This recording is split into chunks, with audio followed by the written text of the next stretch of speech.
কথাটা বলে দিই, ঠিক না বেঠিক গো? হাবিব ইয়ামানি বলল আসমানে কিছু দেখাও। আল্লাহ নবী আকাশের দিকে মুখ তুলে চাঁদ, পূর্ণিমার পুরো গোল চাঁদ। আল্লাহ নবী বলছে হাবিব ইয়ামানি এই চাঁদটা দুটুকরো করে দেবো। শুনছেন তো নাকি? চাঁদটা দুটুকরো করে দেবো। একবার সুবহানাল্লাহ বললেন না কেন? আরে এটা বলতে গেলেও তো একটা পাওয়ার লাগে নাকি? এত বড় কথা বলতে গেলেও তো পাওয়ার লাগে। আজকে যারা বড় বড় ইসলামের বিরুদ্ধে লেগেছে শক্তিগুলো, তারা সবাই এক জায়গায় হও। চাঁদ তো দূরের কথা, কোন জায়গায় একটা বাতি জ্বালাবো, আলো ল্যাম্প, সবাই মিলে উংলি ইশারা করে বল ল্যাম্প একটু সর, একটু সর, একটু সরবে।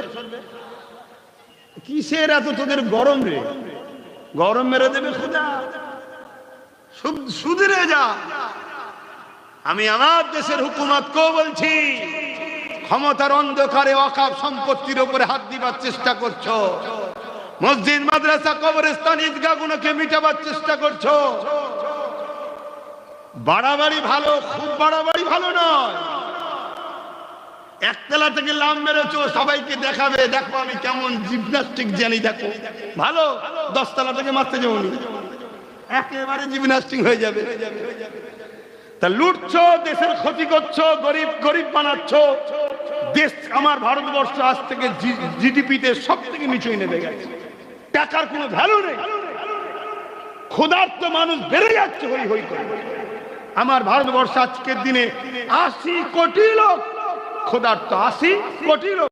এই মুসলমান 80 কোটি আছে? মুসলমান তো সরকার বলছে 20 কোটি।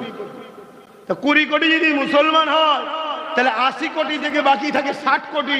এই 60 কোটি ক্ষুধার্ত কারা? এই 60 কোটি কারা? ভাই আমার, বন্ধু আমার, দূরে কাছে শোনো। রাগ হয় সতীনের ওপরে, ঠিক আছে, কিন্তু সতীন মারতে গিয়ে নিজে যেন বিধবা হয়ে যাওনি। এই বুঝছেন না? বোঝেন না? তাহলে সব বেকার হয়ে যাবে। সতীনের ওপরে রাগ করতে গিয়ে স্বামীটাকে মেরে ফেলে, এবার কি হবে? তা আমাদের ওপরে হয়তো অনেকের রাগ হয়, কেন রাগ হয় জানি না, উত্তর পাইনি। তা রাগ করতে গিয়ে আজকে 60 কোটি কি অবস্থা? এখনো সময় আছে, বোঝো। যা কদিকে আলোচনা নয়, আমি ফিরে আসি। আল্লাহ নবী উংলি ইশারা করলেন, চাঁদ খানা সঙ্গে সঙ্গে দুটুকরো হয়ে যায়। শুধু চাঁদ দুটুকরো হয়েছে তা নয়, এক পালি পাহাড়ের ডান দিকে আর এক পালি পাহাড়ের বাঁদিকে মধ্যরাত পর্যন্ত দাঁড়িয়ে রয়ে গেছে।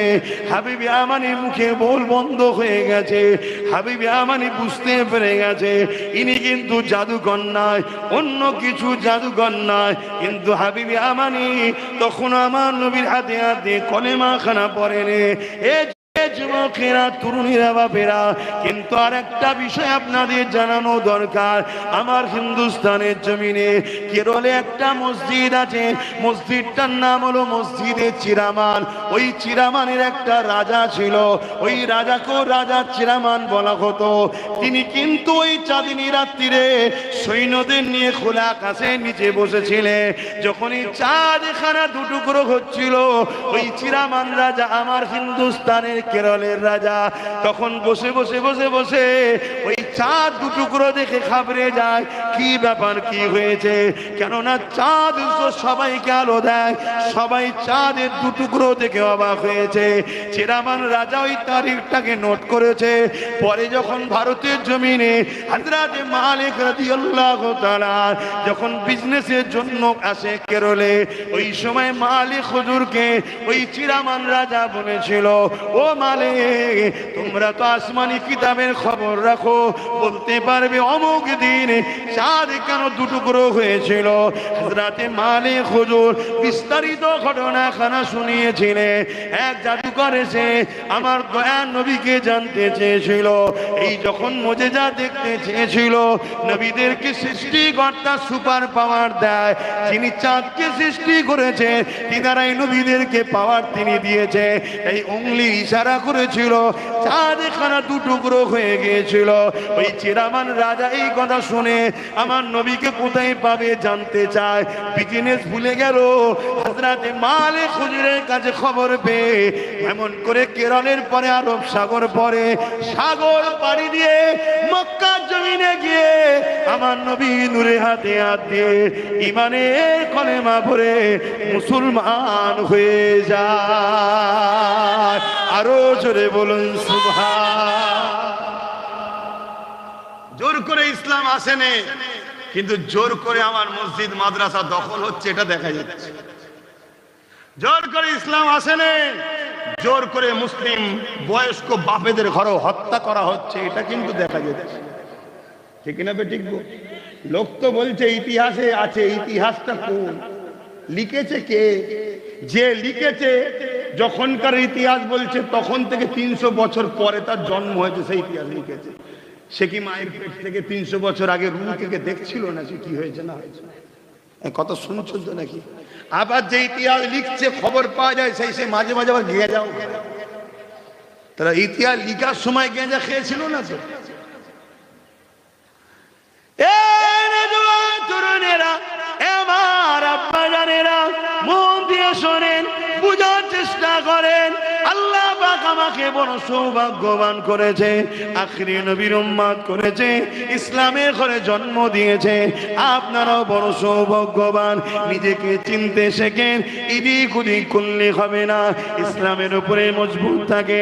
আল্লাহ নবী জানিয়ে দিলে যার প্রতিবেশী তার হাত দ্বারা সুরক্ষিত নয়, আমি রাসূলুল্লাহ জানিয়ে দিছি আমার উম্মত নয়।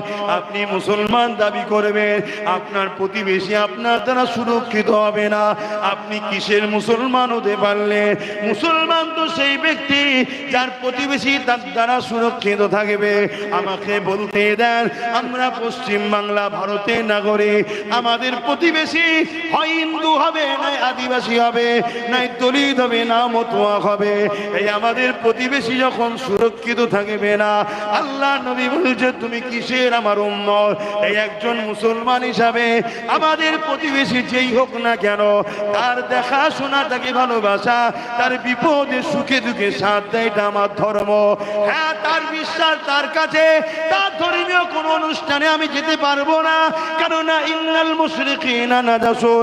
এ যুবকেরা, তরুণেরা, বাপেরা, তাই আমরা যেতে পারি না, কেননা শিরক হলো সব থেকে বড় গুনাহ। শিরকের কাজে কখনো অংশীদার হতে পারি না। কিন্তু আজকে বড় দুঃখের কথা, মুখে দাঁড়িয়ে রেখে মাথায় টুপি দিয়ে দুনিয়ার স্বার্থে অনেকে শিরক কাজে লিপ্ত হয়ে যাচ্ছে। মনে রাখবেন, আল্লাহর সঙ্গে শরীক করাকে শিরক বলা হয়। আল্লাহ তাদেরকে ছাড়বে না। আল্লাহ নবী, নূর নবী, দয়ার নবী হাবিবে আমানিকে যখন এই মুজিজাখানা দেখালো, হাবিবে আমানি তখন কিন্তু কলেমা পড়েনি, কিন্তু আবু জেহেল লাগিয়ে এসে বলতে লাগলো, দেখলে মুহাম্মদ কত বড় জাদুকর। আল্লাহ নবী কখনো তখনই বলল। ওই সময় হাবিবে আমানি রেগে গিয়ে আবু জেহেলকে বলতে লাগলো, এ বেটা মূর্খ, তুমি বোঝো না, চুপ করো। কেন? আবু জেহেল তো মূর্খ। হাবিবে আমানি জানে নবী জাদুকর নয়, জাদুকর যদি হতো চাঁদের উপরে জাদু চলতো না। এই নবী পাক সাল্লাল্লাহু আলাইহি ওয়াসাল্লামের দিকে হাবিবে আমানি আগিয়ে এলো, আগিয়ে এসে বলতে লাগলো, হে আব্দুল্লাহর বেটা মুহাম্মদ রাসূল, আপনি কি বলতে পারেন আমার অন্তরে একটা প্রশ্ন রয়েছে, যে প্রশ্ন আমাকে বড় কষ্ট, ব্যথা, বেদনা দেয়। ওই প্রশ্নটা কি বলতে পারবেন? অন্তরের খবর জিজ্ঞেস করছে। শুনছেন তো নাকি? মাইকের আওয়াজে বুঝতে পারছেন তো? অসুবিধা হচ্ছে। অন্তরের খবর জিজ্ঞেস করছে, অন্তরের। হায় হায় হায় হায়, সেদিন অমুসলিমরা জানতো নবী সে হয় যে অন্তরের খবর বলতে পারে, আর আজকের মুফতি বলছে নবী অন্তরের খবর জানে না। তাহলে মুফতি না ইসলামের দুশ্মন, বোঝা দরকার আছে না? না, আজকে বড় শায়েখ, বড় হযরত, আর আপনারা তখন ফেসবুক ইউটিউবের বক্তা পছন্দ করেন। সমস্যা তো খুব। হ্যাঁ, তার হাকিকাত কি, সে কোথা থেকে এসেছে, তার কি ক্যারেক্টার, কিছুই জানে না। বললো মিশর থেকে পড়েছে রে, বললো মদিনা থেকে পড়েছে। এর থেকে বড় শিক্ষিত কি আছে? আর তার বক্তব্য কি? নবী নাকি অন্তরের খবর জানে না। আর সেদিনের অমুসলিমরা কি বলছে?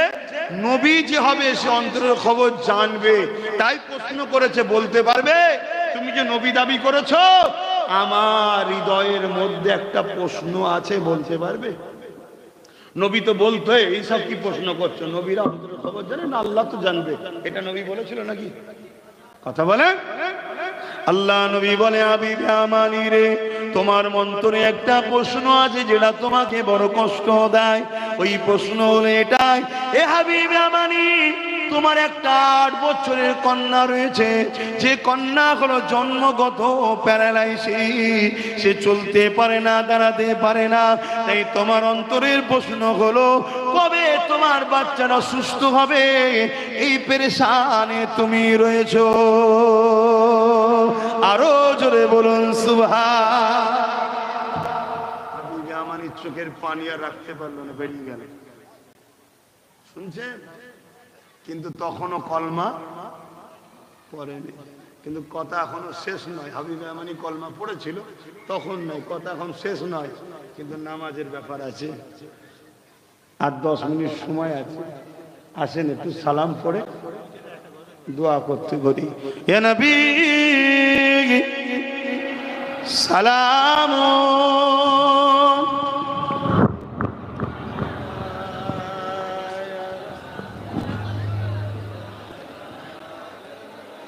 একটু ওই গুণেরটা এইদিকে চলে আসেন, দেখতে খারাপ লাগছে, এদিকে সরে আসে, এদিকে চলে আসেন। কত শুনতে হয়, কি কথা, দেরি করছেন, তাতে আসেন। তালা আল বাদরু আলাইনা মিন শানিয়াতিল ওয়াদাই ওয়াজাবা শুকরু আলাইনা মাদালা লিল্লাহ আহিদাই ইয়া নবী সালাম।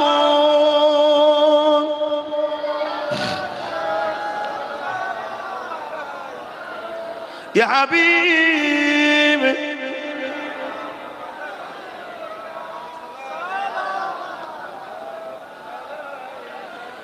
ইয়া নবী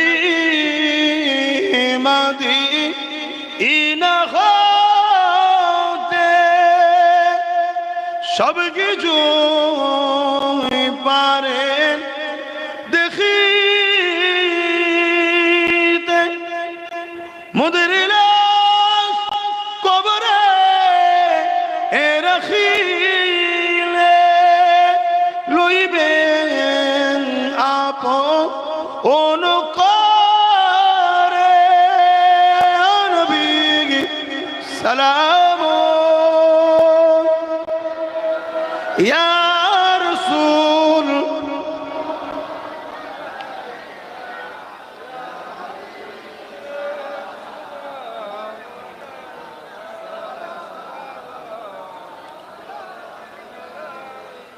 আজ সমাজে একটা কথা বলা হয়, দেখবেন অনেকে বলে চারিদিকে যা ভুল জুলুম অত্যাচার হচ্ছে, সবাই এক হয়ে যাওয়া দরকার।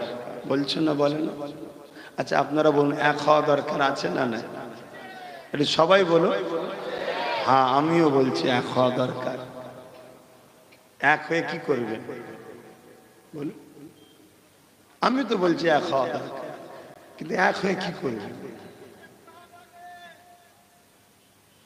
এক মুরব্বী বলছে মসজিদে ঢুকা হবে আগে, কথা ঠিকই, কিন্তু মসজিদে এক হয়ে ঢুকবেন বলছেন, কিন্তু আপনার সাথে যদি 10 জন মুনাফেক ঢোকে মসজিদে, কথা কিছু মাথায় ঢুকছে না? ঢুকে না। তো এক তো হতে হবে, তো একের কেন্দ্র বিন্দু কোনটা হবে? একের একটা তো লক্ষ্য হতে হবে, বিন্দু মূল, সেটা কি হবে?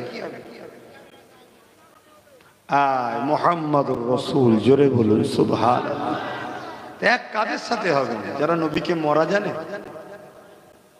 এক কাদের সাথে হবে? যারা নবীকে হায়াতুন নবী বলতে শাফাআতুন নবী বলতে ওলিয়া উলিয়াদের সানে, গৌস পাকের সানে, খাজা হুজুরের সানে গুস্তাকি করে তাদের সাথে।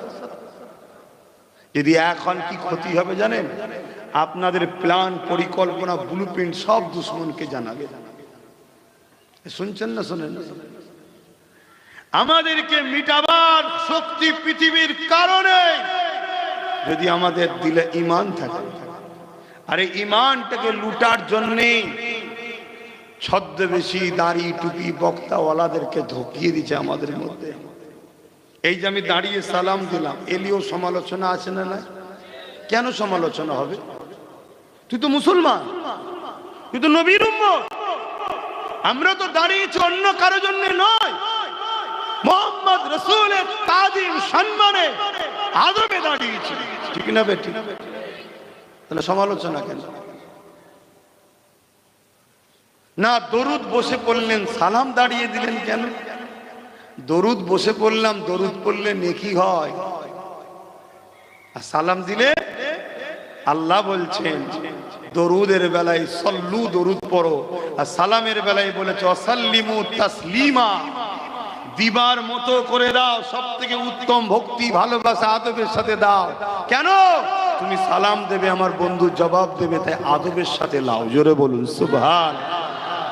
তাহলে আমরা নবীকে সালাম দিচ্ছি, নবী জবাব দিচ্ছে না? দিয়ে।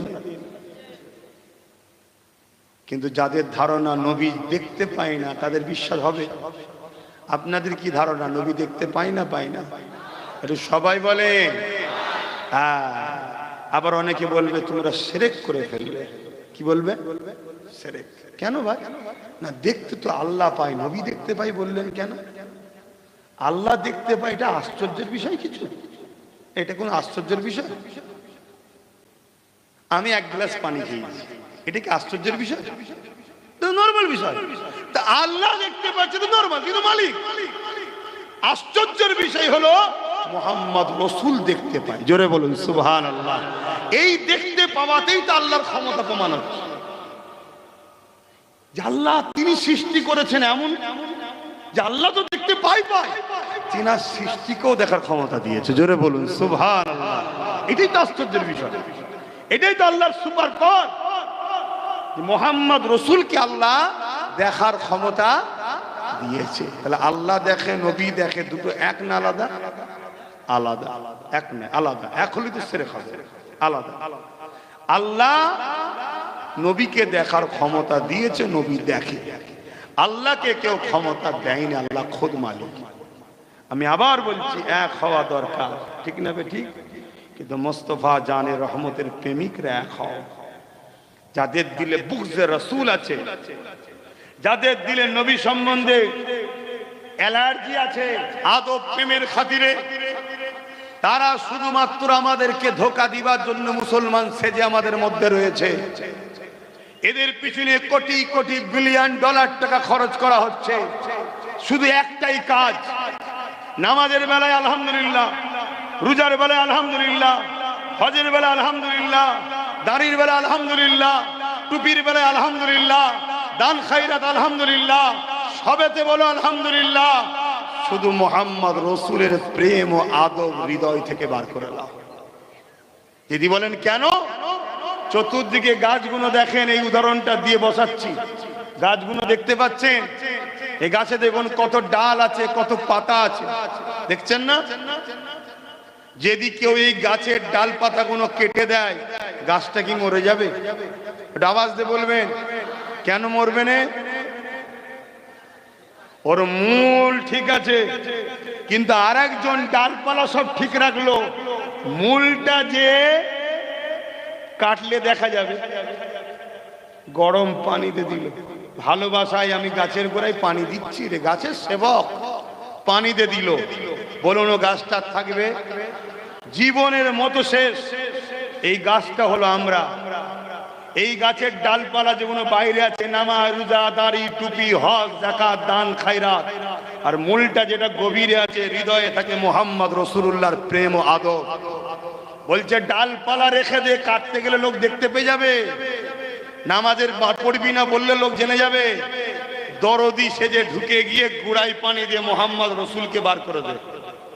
অর্থাৎ যেমন এই গাছের গোড়া শেষ হয়ে গেলে জীবনের মতো গাছ মরে যাবে, এদের ডালপালা থাকার পরও বেকার, এদের দাঁড়ি টুপি নামাজ থাকার পরও বেকার যদি মূলটাকে কেটে দেওয়া যায়। বুঝাতে পারছি না পারিনি?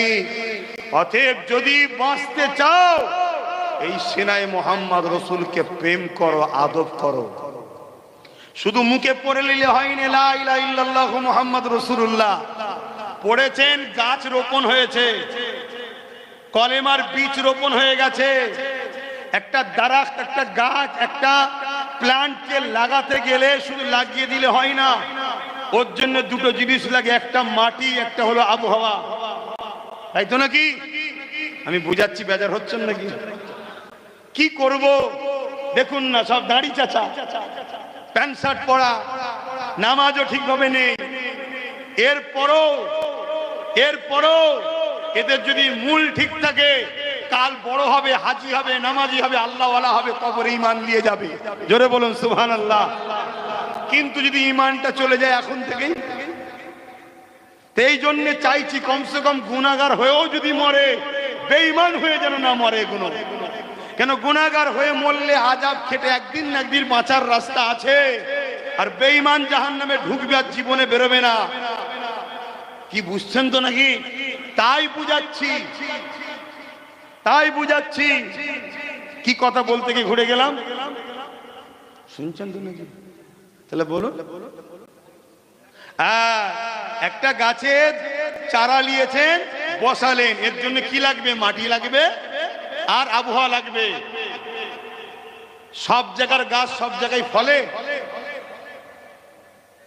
হয় না, কেন? সব জায়গার মাটি এক নয়। তাহলে লা ইলাহা ইল্লাল্লাহ মুহাম্মদ রাসূলুল্লাহ যখন মুখে বললেন, দিলে বিশ্বাস করলেন, অর্থাৎ আপনি ঈমানের গাছ পুঁতে দিয়েছেন। এই গাছটা বাঁচিয়ে রাখতে হবে তো নাকি? এই গাছটা বাঁচাতে গেলেও মাটি লাগবে আর আবহাওয়া লাগবে। এই মাটিটা কি? মোহাম্মদ রসুলের আদবের মাটি লাগবে, আর মোহাম্মদ রসুলের প্রেমের আবহাওয়া লাগবে। তবে এই গাছ আস্তে আস্তে বড় হবে। এই গাছ একদিন গরিবে নওয়াজ যদি হতে নাও পারে, গরিবে নওয়াজের গোলাম তো হবে, প্রেমিক তো হবে, হুজুরের সাগরেদ হবে। আর যদি এখানে গাছ মরে যায়, অর্থাৎ মাটি নেই, নবীর আদব নেই, আর নবীর প্রেম নেই, এ গাছ মরবে না? মরবে না। আপনি ভাবছেন আমি তো মুসলমান, তোর গাছ কবে মরে গেছে, তোর হুঁশি নাই। শুনছেন তো নাকি? নবীকে প্রেম করো, আদব করো, ভালোবাসো, পিয়ার করো। আর নবীকে যখনই ভালোবাসবে কি হবে? এক সাহাবী এলেন, মানে এক ব্যক্তি এলেন, তখন সাহাবী নয়, ব্যক্তি এসেছে, এসে বলছে, হুজুর আমি ইসলাম কবুল করব, কিন্তু 3 ওয়াক্ত নামাজ পড়বো, 5 ওয়াক্ত নয়, এই ফজর আর ঈশা নয়। আর আল্লাহ রসুল বলছেন যে মাগরিব, ঈশা আর ফজর এই 3 ওয়াক্ত নামাজ শীতকালে বা উজু পড়বে, তার জন্য শুধু জান্নাত যাবার পার্থক্য বীজখানে মৃত্যু, মরবে আর জান্নাতে যাবে। জোরে বলুন সুবহানাল্লাহ। কারণ এই 3 ওয়াক্ত নামাজ পড়া শীতকালে বহুত ভাইটাল। আর সাহাবী এসে কি বলছে, হুজুর ঈশার নামাজ আর ফজরের নামাজ আমি ইসলাম কবুল করব, কিন্তু এই দুটো পড়বো না। আমি হলে বলতাম, ভাই আমার হাতে পাওয়ার নেই, ভাই হবে না। এই পাওয়ার আছে, কিন্তু আমার রসুল কি বললে, হ্যাঁ ঠিক আছে চলে আসো, ঠিক আছে। কেন? উনি হলেন শরিয়াত, উনি হলেন ইসলাম, উনি হলেন কোরআন। আমার নবী কোরআন জানেন তো নাকি? না আবার ইখতিলাফ করবেন। আম্মা জান আয়েশা হুজুর সাহাবাদেরকে বলেছে, তোমরা কোরআন পড়ুনি? 30 পারা কোরআনটা হলো মোহাম্মদ রসুল। জোরে বলুন সুবহানাল্লাহ। অর্থাৎ নবী যা করেছে কোরআন অনুযায়ী করেছে। জোরে বলুন সুবহানাল্লাহ। কোরআন বুঝতে গেলে নবী বোঝো। তা আমার রাসূল পাক সাল্লাল্লাহু আলাইহি সাল্লাম ওই ব্যক্তিকে বললেন, আসো, চলে আসো। সে আসলেন, কলেমা পড়লেন। সাহাবা হুজুররা বলছে, একদিন আমরা ওই ভাইকে বললাম যে, ভাই আপনি ক ওয়াক্ত নামাজ পড়েন? বলছে, আমি যেদিন হুজুরের হাতে হাত দিয়েছিলাম সেই দিন থেকে আজ পর্যন্ত 5 ওয়াক্ত তো পড়ি, কোনোদিন তাহাজ্জুদ আমার কাজা যায়নি। জোরে বলুন সুবহানাল্লাহ। জিজ্ঞেস করছে কারণ কি? আপনি তো বলেছিলেন 3 ওয়াক্তে, ফ্যাসিলিটি ছাড়লেন কেন? হুজুর যখন বলে দিচ্ছে আপনার তো চিন্তা নেই, ছাড়লেন কেন? তখন সাহাবী বলছে, এটা কেমন করে হতে পারে? আমি আমার মাহবুব যাকে ভালোবাসি তিনি পড়ে 5 ওয়াক্ত, আমি পড়বো 3 ওয়াক্ত। আজ আমাদের দিলে প্রেম নেই বলে এত জলসা, এত মসজিদ, এত মাদ্রাসার পড়াও আমরা পরিবর্তন হচ্ছি। হুজুরকে সিনায় রাখেন, হুজুরের প্রেমিক হন, একদিন হুজুরের সঙ্গে কবে দেখা হয়ে যাবে, হুজুর বলবে তুই আমায় ভালোবাসিস তো দাঁড়িয়ে রাখিস নি কেন, তুই আমার ভালোবাসিস তো নামাজ পড়িস নি কেন, তুই আমায় ভালোবাসিস তো রোজা রাখিস নি কেন। আল্লাহ কারে দেখবেন তার পর থেকে সব পরিবর্তন হয়ে ফলে ভরে জান্নাতে চলে যাবে। জোরে বলুন সুবহানাল্লাহ। আমি কি বুঝিয়েছি বুঝতে পেরেছেন? অতএব পৃথিবীতে যে হাওয়া উঠেছে এই হাওয়াকেও যদি রুখতে চান সিনার পাওয়ার লাগবে। ব্রাজিলের আমাজন জঙ্গলে আগুন ধরেছিল, পৃথিবীর বহু শক্তিশালী দেশেরা জাহাজ পাঠিয়েছে, উড়োজাহাজ পানি দিয়ে আমাজন জঙ্গলের আগুনকে বন্ধ করবে বলে ব্রাজিল সরকারের সাথ দিয়েছিল। সরকার ফেল, সমস্ত দেশের শক্তিশালী দেশের সরকাররাও ফেল, আগুন বন্ধ করতে পারেনি। লাস্টে ব্রাজিল হুকুমত সরকার মসজিদের দ্বারস্থ হয়েছে। যারা মসজিদ দেখলে অ্যালার্জি হতো, মসজিদকে বন্ধ করে দিতে চাইতো, সেই ব্রাজিল সরকার মসজিদের ইমামদের কাছে গিয়ে হাত জোর করে বলছে পৃথিবীর ভারসাম্যকে বাঁচাতে গেলে আমেরিকার আমাজন জঙ্গলকে বাঁচাতে হবে। কেন জঙ্গল আমাদেরকে অক্সিজেন দেয়, গরম ভাব এত বাড়ছে কেন? গাছপালা কেটে ফেলা হচ্ছে বলে। তাই এর বীজখানে বলে যায় আপনারাও গাছ লাগান। ব্রাজিলের সরকার ওই উলামাদের কাছে কি হাত জোর করে বলছে সব চেষ্টা ফেল, এখন তোমাদের হাতটা তোলো যদি কিছু হয়। জোরে বলুন সুবহানাল্লাহ, আরো জোরে বলেন। উলামা হযরতরা গেলেন জঙ্গলে, যেখানে আগুন ধরেছে তার কিছুটা দূরে একটা উঁচু পাহাড়ে উঠে আল্লাহ দূরে কাজ নফল নামাজ পড়লেন, পরে হাত তুলে বলছেন আল্লাহ সব দিক দিয়ে ফেল, আমাদের উপরে আস্থা রেখেছে, আমরা আপনার পক্ষে, আপনার হাবিবের পক্ষে, আল্লাহ হাত ফিরিয়ে দেবেন না। মানুষ জাতির অক্সিজেনের সমস্যা হবে, পৃথিবীর ভারসাম্য নষ্ট হয়ে যাবে। আল্লাহ আসমান থেকে পানি দিয়ে আগুনকে বন্ধ করেন। দুয়া শেষ হতে না হতে অন্ধকার হয়ে এলো আকাশ, মেঘলা হলো, পানি হলো, জঙ্গলের আগুন বন্ধ হয়েছিল। জোরে বলুন সুবহানাল্লাহ। বেশি দিনের কথা নাই, বছর 3-4 আগের কথা বলছি। তাই আমি বলবো ইমানের পাওয়ার বাড়ান, সিনার পাওয়ার বাড়ান। নবী মুহাম্মদ রাসূলকে ভালোবাসেন, তিনার আদব, তাজিম, ভক্তি পিয়ার হৃদয়ে রেখে সিজদা দেন। না হয় ইবলিস সিজদা হাজারও দিয়েছে, আদম নবীকে আদম না করার জন্য কাফের হয়েছে। আজকে আমরা যতই সিজদা দিই নবীকে আদম না করার জন্য কাফের হচ্ছে। আর কাফের যখন সমাজে বেড়ে যাবে, সমাজে আল্লাহর রহমত আসবে না। তাহলে বক্তা একটু বুঝে বুঝে ধরতে হবে না? হবে না? ফেসবুকের হুজুর হোসনি বাবা, ইউটিউবের বক্তা ধরিস নি বাবা, আগে দেখ তার মধ্যে নবী আছে কিনা। আর কথা নাই, বসেন দোয়া হবে, বসেন তাড়াতাড়ি দোয়া হবে। না হ্যাঁ শুনেছি শুনেছি। আহা, যে ভাই আমাকে প্রথম দাওয়াত করলো, আজকে আমি এলাম, সেই ভাই কিন্তু আল্লাহর হাওয়ালায় চলে গেছে। আল্লাহ চাইলে তাকে কবর থেকে শোনাতে পারে। বলুন ইনশাআল্লাহ। মাশাআল্লাহ মাশাআল্লাহ। আল্লাহ বাচ্চাকে হাফেজে হাক্কানি করুন। আলেম 2 শ্রেণীর। আল্লাহ নবী বলছে খায়রুল উলামা শাররুল উলামা। নবীর ওয়ারিসদের ঘরে আলেম বলা